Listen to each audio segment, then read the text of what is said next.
Hockey and politics collide. I'm Brian Lilley with TheRebel.media. Well, every Canadian loves hockey, or so it seems, especially at the playoff time, and why not politicians as well? That's right.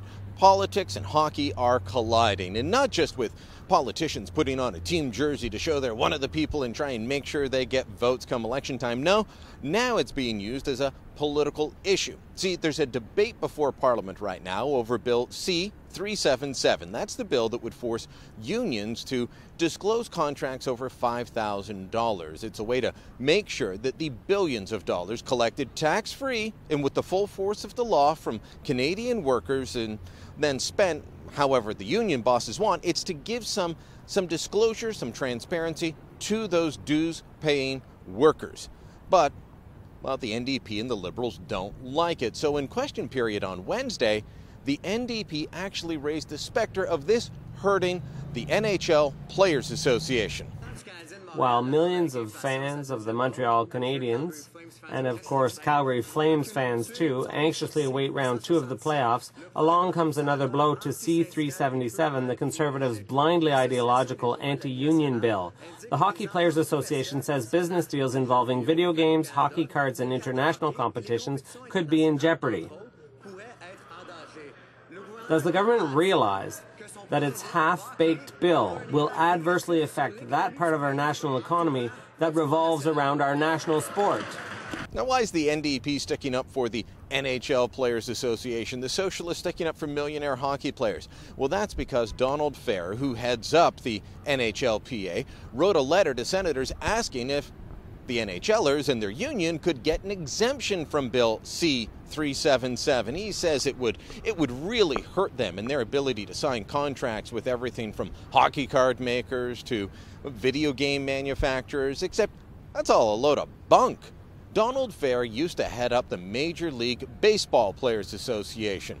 He used to sign their disclosure forms when they were handed in to the Labor Bureau in Washington. This man has already lived and operated as a union head under the type of disclosure that the Conservatives are trying to bring to Canadian workers. The type of disclosure that has been going on, as I said, for decades. But Fair doesn't want to do this, and he says it will hurt hockey. He's hoping to pull on those patriotic heartstrings of Canadians from coast to coast. Should they buy it? No, because the NHL Players Association is a test case for why this kind of disclosure is needed. Can anyone say Alan Eagleson? The man was convicted in the United States and Canada for fraud, for embezzling money from the players themselves. And it didn't end there when Eagleson stepped down in the 1990s.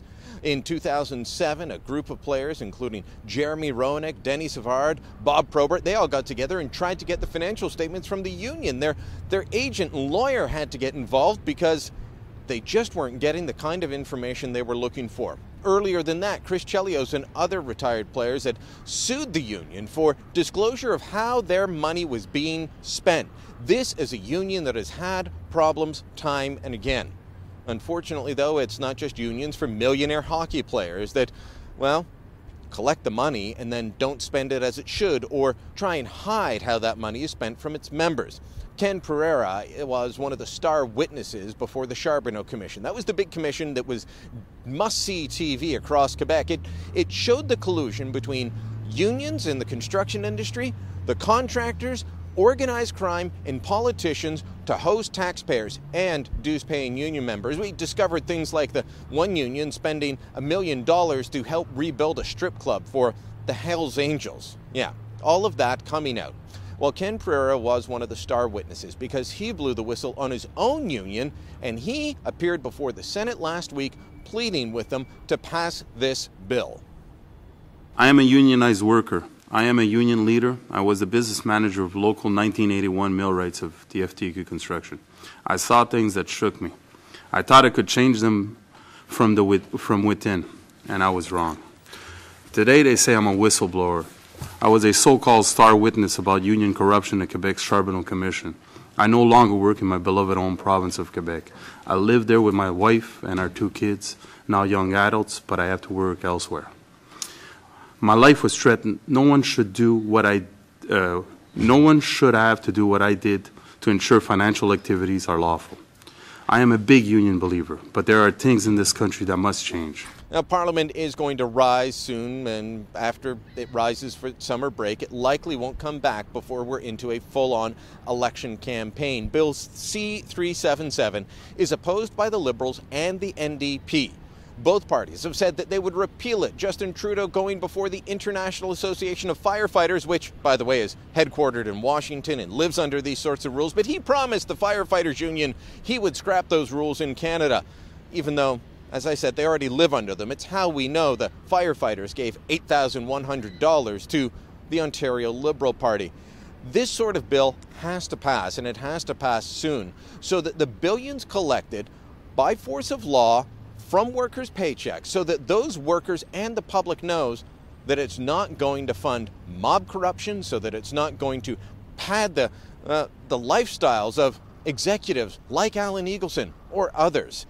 Canadians deserve to know answers. If unions want the special treatment of collecting billions tax-free off of paychecks every single week, then they need to show where the money's going.